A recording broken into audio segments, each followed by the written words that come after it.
హైదరాబాద్లో శాంతి భద్రతలను మరింత పటిష్టం చేసే దిశగా పాత బస్సులో ఆపరేషన్ కవచ్ నిర్వహించారు. సౌత్ జోన్ డీసీపీ ఆధ్వర్యంలో 4 ప్రాంతాల్లో ఆపరేషన్ కవచ్ నిర్వహించారు.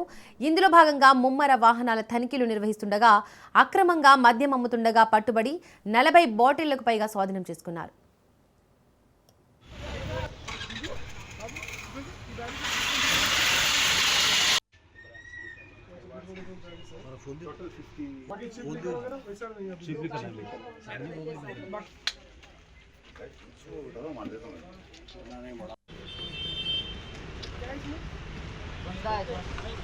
कचरा चुनने वाले साहब पॉकेट में क्या है ठीक है वापस रख लो सामान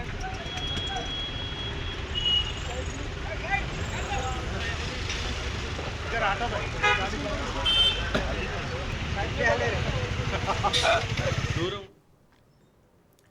బంజారాహిల్స్లోని టీజీ స్టడీ సర్కిల్ వద్ద డ్రంక్ అండ్ డ్రైవ్ తనిఖీలు నిర్వహించారు. Hyderabad police commissioner VC Sajjanar IPS క్షేత్రస్థాయిలో పర్యవేక్షించారు.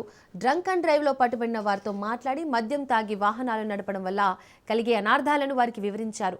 నూతన సంవత్సర వేడుకల నేపథ్యంలో నగరంలో ఎలాంటి అవాంఛనీయ ఘటనలు చోటు చేసుకోకుండా పటిష్ట చర్యలు చేపట్టినట్లు సిపి తెలిపారు. డిసెంబర్ 31 వరకు నగర వ్యాప్తంగా స్పెషల్ ఎన్ఫోర్స్మెంట్ డ్రైవ్ నిర్వహిస్తున్నట్లు చెప్పారు. మోతాదుకు మించి మద్యం తాగి వాహనం నడిపితే ఉపేక్షించే ప్రసక్తే లేదని స్పష్టం చేశారు.